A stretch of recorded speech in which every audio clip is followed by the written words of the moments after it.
The night sky stretched wide above Earth, a black ocean filled with scattered stars. For ages, humans had looked upward, dreaming of what lay beyond. They had built fire, machines, and cities, but the stars were always there, waiting. Now, after centuries of struggle, war, and discovery, humanity finally stood on the edge of a new horizon. It was not just a journey for more land or new riches. It was something greater. Humanity had realized a truth that burned brighter than any star. They carried not only their bodies into the cosmos, but also their consciousness, the gift of thought, memory, and imagination. To spread that consciousness beyond Earth was no longer a choice. It had become an imperative. The great station called Aurora hung in orbit, a shining wheel of metal and glass. From its windows, Earth looked like a fragile jewel, blue and green, spinning silently in the void. Inside, thousands of men and women worked together. Engineers adjusted engines, scientists mapped distant systems, and storytellers preserved the memory of what it meant to be human. For this mission was not only about survival. It was about carrying the very essence of humanity across the stars. Among the crew was Daniel, a quiet historian. His task was not to fly ships or repair machines, but to collect the stories of Earth, to ensure that when humanity reached distant suns, they would not forget where they had come from. In the mess hall, he often listened to the laughter of engineers or the quiet hum of pilots who dreamed of flight beyond light. He wrote down their words, their hopes, their fears. For Daniel knew that consciousness was more than thought. It was memory, story, and meaning. Far below, Earth was changing. The planet was scarred by centuries of growth. Cities had grown so vast that forests shrank, and oceans cried under the weight of pollution. Still, life endured. Humanity had learned painful lessons. Wars had burned nations, greed had cost lives, and mistakes had nearly ended them. Yet from those ashes, they had built something stronger, a shared purpose. They could not remain forever on one fragile world. If humanity wanted to endure, they had to become more than earthbound. They had to become a cosmic species. The mission was called the imperative. It was not led by kings or governments, but by a council of many voices. Farmers, scientists, artists, workers, ordinary people had spoken. We must go beyond. We must carry our light into the dark. The decision was not about conquest, but about continuity. Stars might die, planets might fall, but consciousness could travel, rebuild, and endure. The first ships were ready. Great arcs built in orbit, powered by engines that bent space itself. Each arc carried not only people but seeds, books, music, and countless memories stored in crystalline memory cores. The cores glowed softly, as if alive, holding the recorded dreams of billions. To lose Earth was to lose much, but to carry consciousness meant that humanity would never truly vanish. Even if their bodies failed, their thoughts, their voices, their stories could spread among the stars. On the day of departure, the station Aurora was alive with movement. Families hugged in quiet corners, engineers checked final systems, and children pressed their faces against the glass to watch Earth below. Daniel walked slowly through the corridors, holding his journal. His task was almost finished, yet he felt a weight in his chest. What did it mean to leave Earth behind? Was survival enough, or was there something deeper that must be carried too? He stopped before a window, watching the curve of the planet. Clouds drifted across continents, and lightning flashed far below. For a moment, he felt the pull of home, the ache of leaving the soil where countless generations had lived and died. Yet he also felt the call, the endless black, dotted with suns that waited for the touch of consciousness. The engines hummed. A voice announced across the station, "The imperative begins. Humanity is leaving Earth." As the first arc broke free from orbit, its engines glowing like a rising dawn, a silence filled the station. Eyes watched, hearts pounded, for in that moment, every human knew they were part of something greater. They were not only bodies crossing space. They were carriers of a flame, the flame of thought, of memory, of story. And that flame was now on its way to the cosmos. The Ark ships glided silently through the endless black. Behind them, Earth had grown smaller and smaller until it was no more than a pale dot lost among the stars. Now only the dark ocean of space stretched ahead, vast and unbroken. Inside the great vessel Aurora Ark 1, life continued with a strange rhythm. The crew woke, worked, and slept in cycles set by artificial light. They repaired machines, grew food in greenhouses, and told stories to pass the time. Yet no matter how bright the lamps burned, everyone felt the weight of the void pressing around them. For many, it was the silence that was hardest to bear. Earth had been alive with sound, wind in the trees, waves crashing, voices in the streets. Out here, beyond the shielded walls of the Ark, there was nothing, not even an echo. Only the hum of engines and the soft pulse of air systems kept them company. Daniel walked the corridors often, his journal tucked under his arm. He listened more than he spoke. The pilot told him of dreams where stars melted into rivers of fire. A mechanic confessed her fear that the engines might one day fail and leave them stranded forever. Children asked him if the stars were holes in the sky where light leaked through. Daniel wrote it all down, for every thought was part of the greater story humanity carried into the dark. The journey was long, and time passed differently here. Days blurred into weeks, weeks into months. Some crew members found peace in routine. Others grew restless. A few stared too long into the black windows, imagining shapes moving out there. It was in these hours of doubt that Daniel remembered Earth's first explorers, those who had crossed oceans in fragile ships, guided only by stars. He thought, they too must have felt the same fear. Yet they sailed forward. Then one day, the silence broke. It began as a faint pulse on the long-range sensors.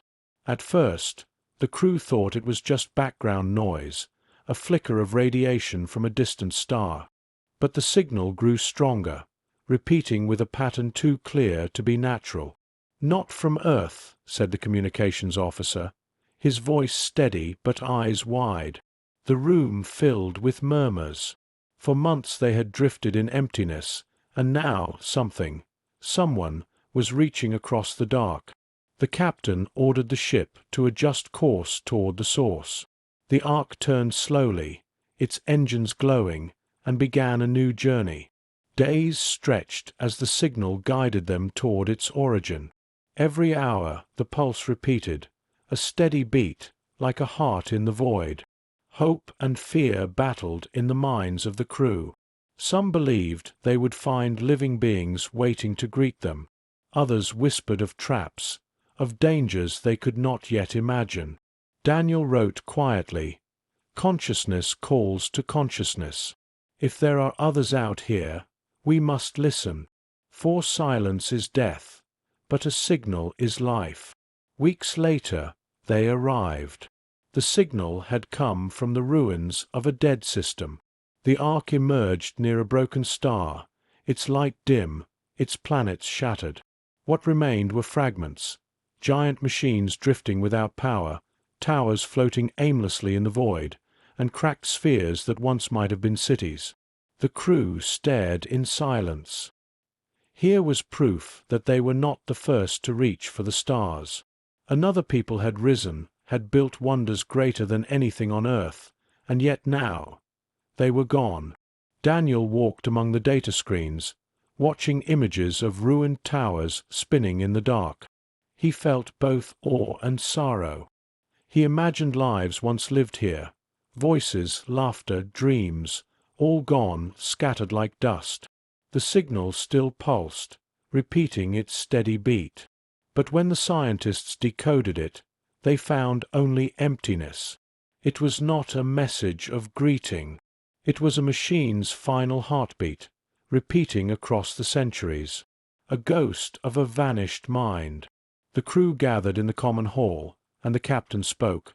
"We see now what fate can bring. To build and fall, to dream and vanish. This is why we journey, not for riches, not for conquest, but to carry memory, so that thought will not die." Daniel wrote in his journal, "We are not the first to touch the stars, but we may be the first to endure. Consciousness is fragile, yet if we carry it far enough, perhaps it will never fade." And so the Ark left the ruins behind, engines burning once more. The stars waited ahead. But the lesson of the dead world stayed with them. The void was vast, and silence always waited. Only by spreading light, spreading thought, could they defy the darkness. The Ark drifted through the shattered system, its engines dimmed to silence. Around them, fragments of a once great civilization turned slowly in the void. Towers split in half, their edges burned and frozen. Bridges that once connected worlds now floated as broken bones. Vast rings, perhaps once homes or stations, spun without purpose, casting long shadows across the dead star. The crew moved carefully, scanning, recording, and whispering among themselves. Though they knew no one lived here, they lowered their voices as if afraid to disturb ghosts. Daniel stood by one of the wide viewing windows, his journal in hand. He tried to imagine the people who had built such wonders. They must have been great dreamers, reaching beyond their world with courage and hope. Yet now nothing of them remained, not their voices, not their faces, not even their names. Only ruins, and the lonely signal of a machine that had outlived them. A team was sent in small crafts to explore the nearest structure, a hollow sphere cracked open like an egg. Inside were chambers lined with strange markings, perhaps once words, perhaps once art. The walls glowed faintly as if trying to remember what they had once been.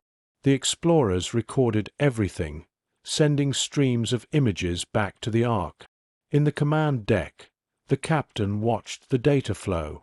"This was not nature's hand," she said. "They built, and they fell. Something destroyed them." The words carried a weight. For if a civilization so advanced could fall, what chance did humanity have? Some crew members grew uneasy.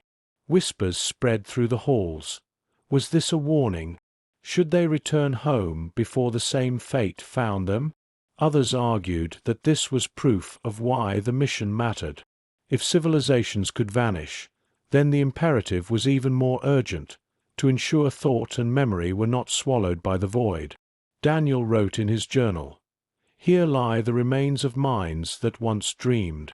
Their voices are silent, yet their ruins speak. Consciousness is fragile. To endure, we must not remain in one place. We must scatter our light as stars scatter fire." In the mess hall, debates grew heated. A young engineer slammed her fist on the table. "If they were greater than us and still died, what chance do we have? We are children compared to them." An older botanist shook his head. "You do not understand. They may have had greater machines, but we have something else. We know our own fragility. That knowledge is our strength. It drives us to carry on, to spread beyond a single world. That is our imperative." The room fell quiet. Even those who doubted could not deny the truth in his words. Humanity's strength was not in size or power. It was in stubbornness, in the refusal to accept silence. Later, Daniel joined the exploration team as they examined a floating tower.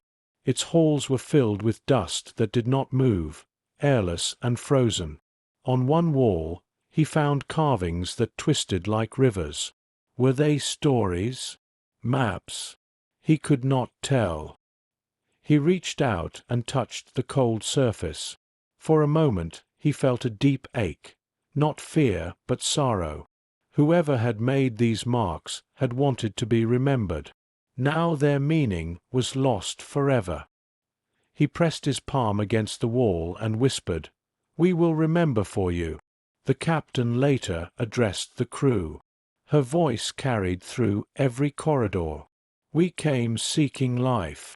Instead, we found silence. But this silence is not the end of hope. It is a reminder. If we remain on one world, if we stay bound to one sun, we too will fade.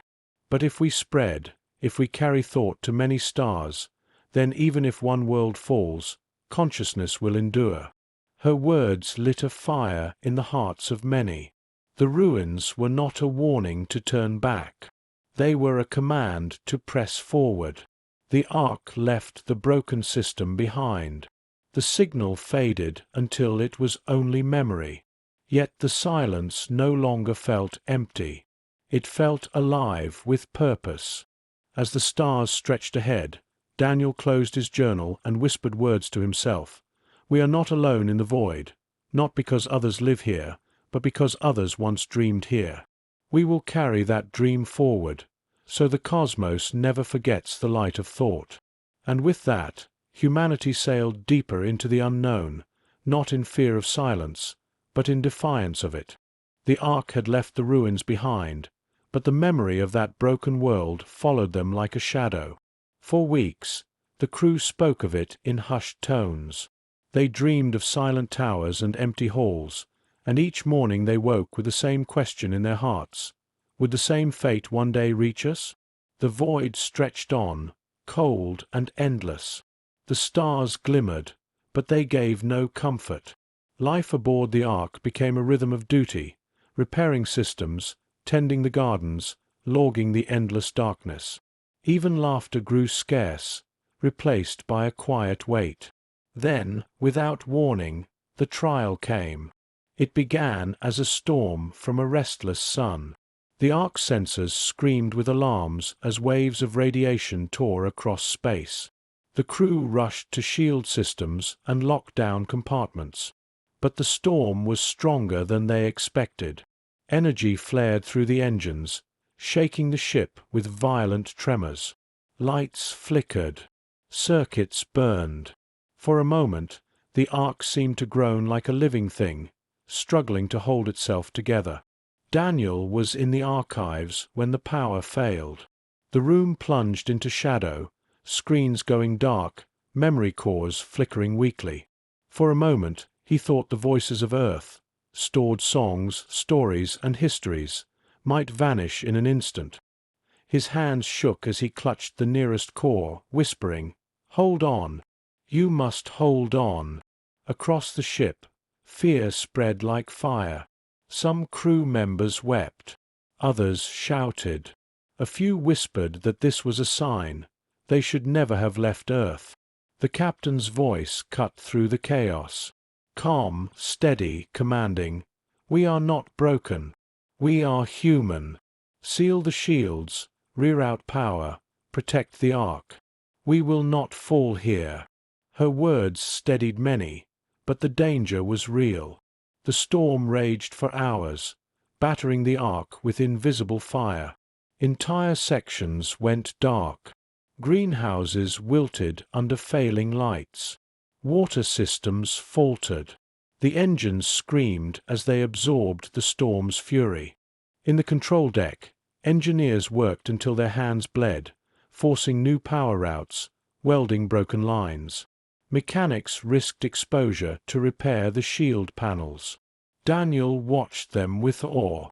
They were tired, hungry, and afraid, yet they pressed on, bound by something stronger than fear. Finally, after what felt like an endless night, the storm passed. The Ark floated bruised but alive, its hull scarred, its systems weak, but its people still breathing. The crew gathered in the common hall, their faces pale from exhaustion. The silence was heavy. No one spoke, for each carried the same thought. If another storm comes, we may not survive. A voice rose from the back, an engineer, her face smeared with soot. Why do we risk everything for this mission? Why not return to Earth, where the ground is firm and the sky is known? Murmurs of agreement followed. Doubt spread like cracks in glass. Daniel stood, holding his journal. His voice was soft but clear. Because Earth is not forever. We saw the ruins. We know what silence looks like. If we return, we may live for a time, yes. But when Earth fails, and one day it will, what then? We will vanish, and the silence will claim us as it claimed them. He held up a memory core, its surface glowing faintly. These hold the voices of billions, the laughter of children, the wisdom of elders, the dreams of artists. If we return and die, all this dies with us. But if we endure, if we carry this across the stars, then even if one world falls, the voices will live on. The hall was silent. Faces turned toward him, weary but listening. The captain stepped forward, her voice strong. The imperative is not safe. It was never meant to be. But safety is not the measure of worth. Endurance is. Meaning is. We are not here because it is easy. We are here because it matters. Slowly, one by one, heads nodded. Fear did not vanish, but purpose grew stronger than fear. The storm had not broken them. It had tested them, and they had endured. That night, Daniel wrote in his journal, "The void will always test us. It will throw silence, storms, and shadows against us. But each time we endure, we prove what it means to be human. Not power, not perfection, endurance.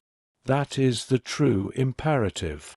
Outside the ark, the stars shone as they always had, cold, distant, eternal.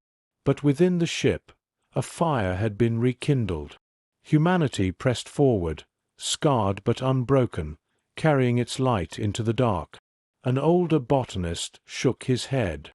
"You do not understand. They may have had greater machines, but we have something else. We know our own fragility. That knowledge is our strength.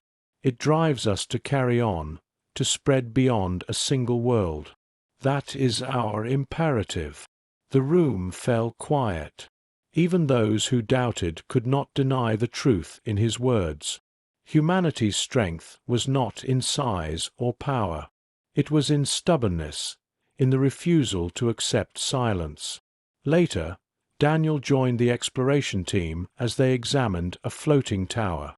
Its halls were filled with dust that did not move, airless and frozen. On one wall, he found carvings that twisted like rivers. Were they stories? Maps? He could not tell. He reached out and touched the cold surface. For a moment he felt a deep ache, not fear but sorrow. Whoever had made these marks had wanted to be remembered. Now their meaning was lost forever. He pressed his palm against the wall and whispered, "We will remember for you." The captain later addressed the crew.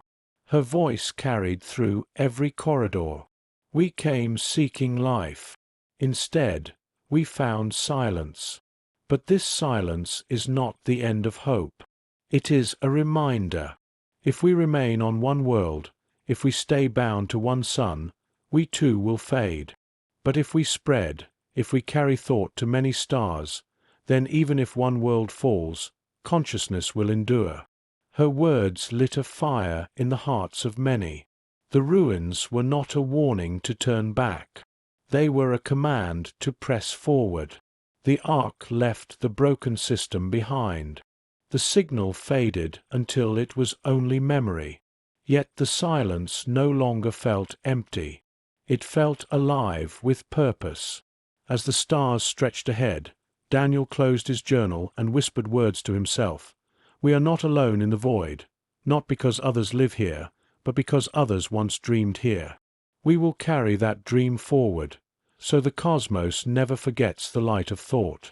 And with that, humanity sailed deeper into the unknown, not in fear of silence, but in defiance of it. The ark drifted onward through the dark for many months after the storm. Systems were repaired, gardens regrown, spirits slowly lifted. Yet a quiet hunger lingered in the hearts of the crew, not for food, but for soil, sky, and ground beneath their feet. They had lived too long inside metal walls. They longed for a place to breathe open air again. Then came the signal from the navigators. A new star had been charted, one with a planet resting in its warm zone. Sensors reported oceans, continents, and an atmosphere rich with life's breath. When the data spread across the ship, the silence broke into joy. Cheers echoed through the halls, children laughed, and weary workers embraced one another. After so much darkness, the possibility of a new home felt like dawn. The ark adjusted course. Days stretched into weeks as they approached the shining blue-green world. From orbit, it looked both strange and familiar. Clouds drifted across seas that shimmered like glass.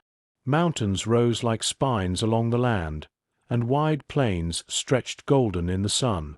The crew stared from the viewing decks with tears in their eyes.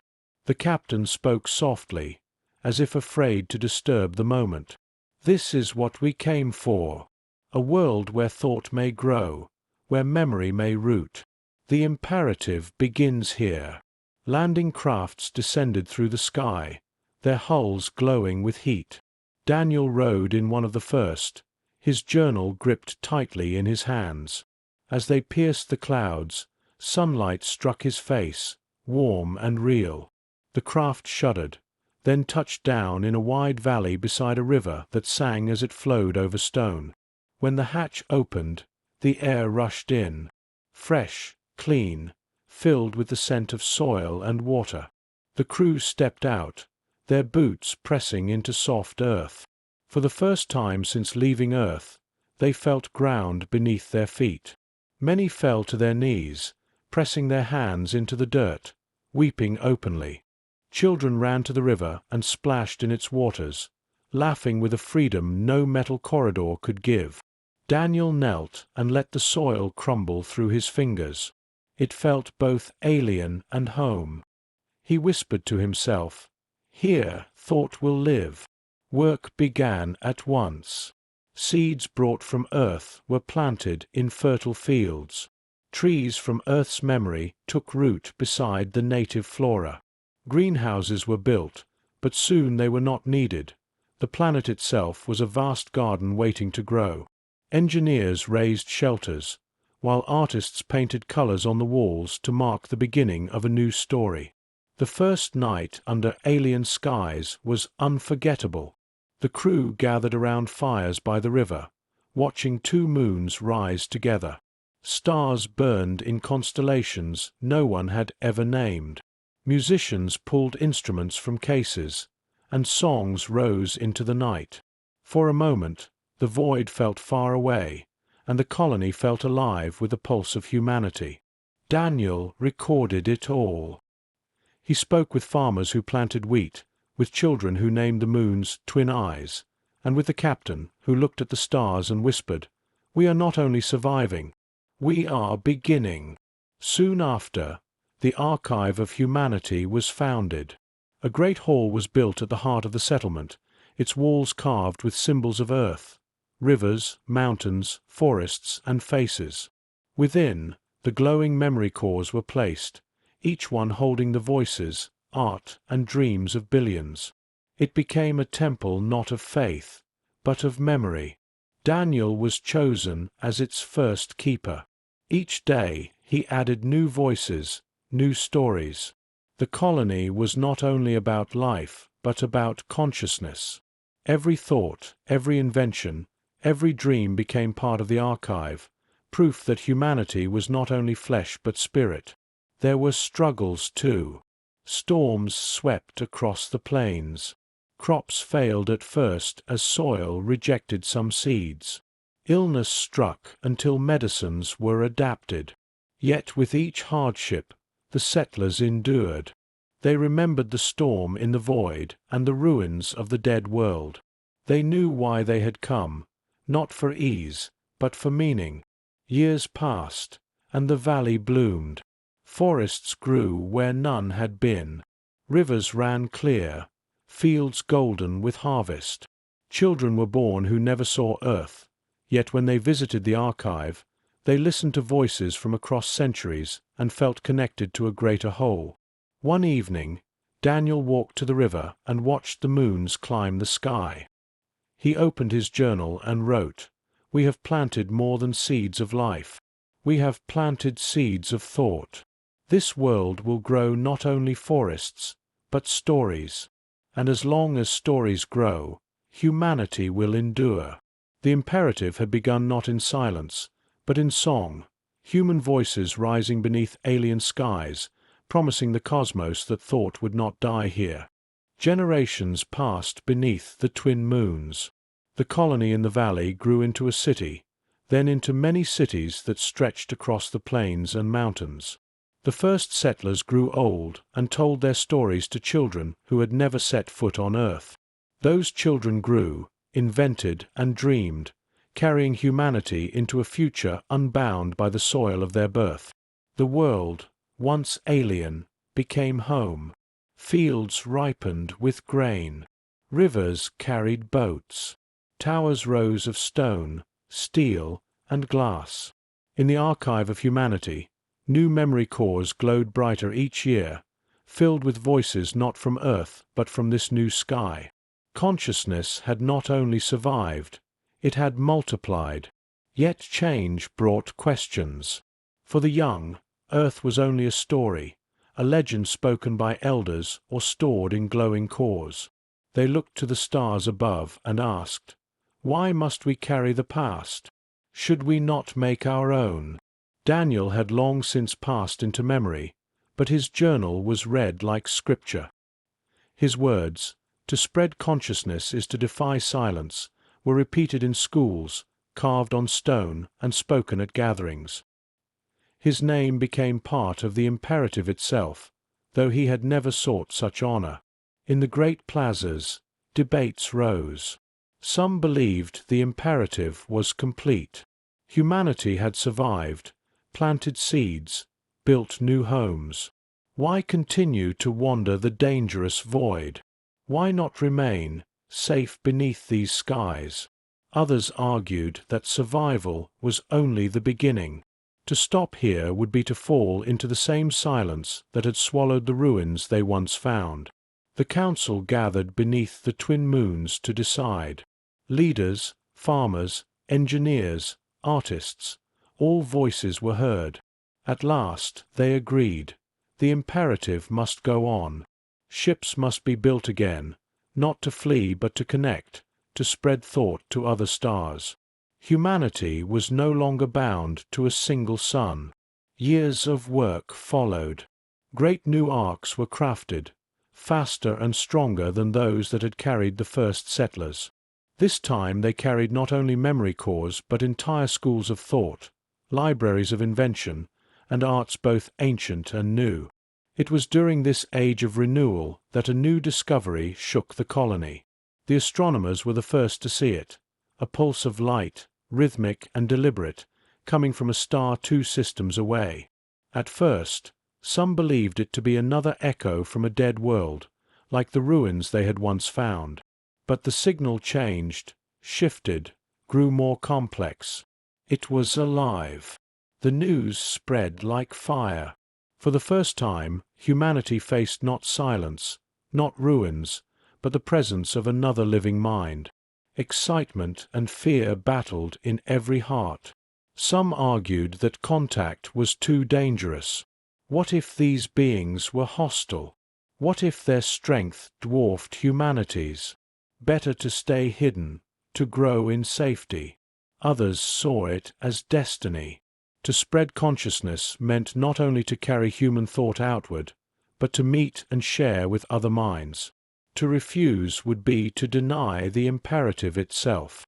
The council met again, the greatest gathering since the founding of the colony. Debate raged for weeks.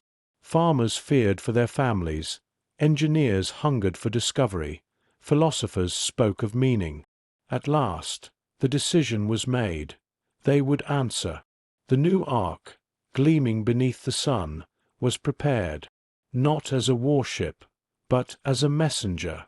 Its cargo was not weapons but knowledge, art, and story. Voices of Earth and voices of the New World alike were stored within its cores. When it left orbit, the entire colony gathered to watch. Children waved banners, elders wept, and the moons shone overhead as if blessing the journey.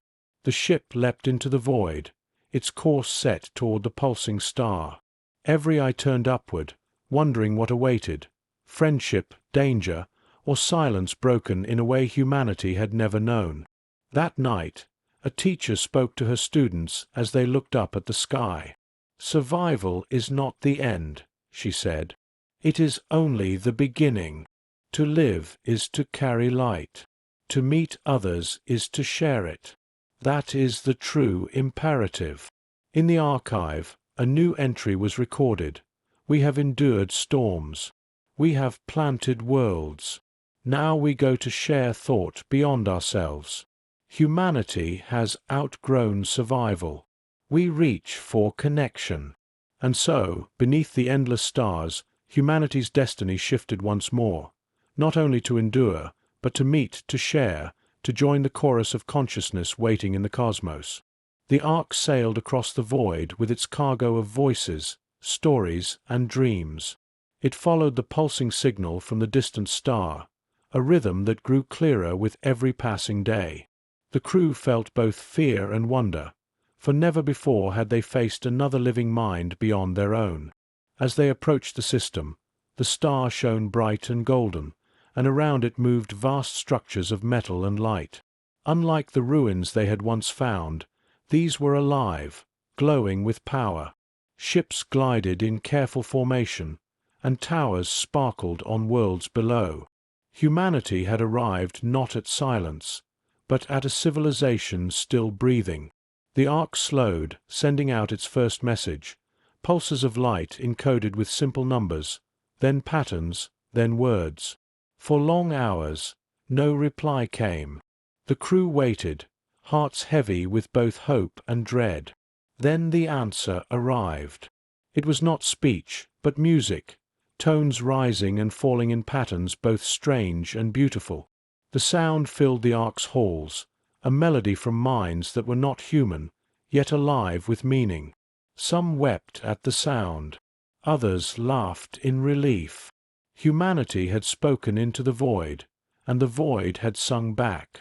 Careful exchanges followed. The aliens, though the humans did not yet know their name, learned of Earth, of the voyage, of the imperative. In return, humanity learned that they too had spread among stars, had faced silence and survived. Their bodies were different, their ways of life unfamiliar, but their minds carried the same hunger, to endure, to remember, to share. At last, a meeting was arranged. In orbit above the golden star, two ships, one human, one alien, drifted close. The airlocks did not open at first. Instead, walls of light formed between them, each side showing images, sounds, and memories. Humanity shared its archive, forests swaying in wind, oceans roaring on rocky shores, laughter of children beneath Earth's sun. The aliens answered with visions of their own, skies painted with colors no human eye had ever seen, rivers of crystal, voices like chimes in the wind. Daniel's journal, long preserved in the archive, was among the gifts sent forward. His words, "To spread consciousness is to resist the silence of the void," were translated and echoed back in the alien tones. For the first time, the words of a human and the voices of another world joined together. The crew realized then that the imperative had grown larger than they had ever imagined. It was not only to carry human thought into the cosmos. It was to connect consciousness itself, to weave together the lights of many minds into one endless constellation. When the Ark returned to the colony, the news spread like wildfire. Humanity had met another people and lived not in fear, but in friendship. Across the cities, bells rang, fires burned in celebration, and new songs rose into the night. Children painted stars with new names, not only human but shared. The council declared a new age, the age of connection. No longer would humanity's mission be survival alone. It would be to build a web of memory across the stars, to carry not only their own voices but to join with others. The archive of humanity was expanded into the archive of consciousness, a vast library meant for all who carried thought, whether born on Earth, on the colony, or on worlds still undiscovered. Its halls glowed brighter than ever, filled with songs in both human voices and alien tones. Years turned to centuries. Ships left the colony not in fear of death, but in search of life. Each voyage carried seeds, art, and meaning, ready to share with whatever minds they met. And as new connections formed, the imperative became infinite. One evening, in the great hall of the archive, a child stood before the glowing cores. She touched one and heard the voice of Daniel, long dead, speaking across time. To spread consciousness is to resist the silence of the void. To carry thought beyond stars is the true destiny of humanity. The child turned to her teacher and asked, "Does it mean we must keep going forever?" The teacher smiled. "Yes, forever, until every star carries a voice, until silence has no place left to hide." Outside, the night sky burned with stars, some human, some alien, all alive with thought. Humanity's flame was no longer alone. It was part of a greater fire, one that promised the cosmos would never again fall into silence. And so the imperative was fulfilled, not as an ending, but as a beginning without end.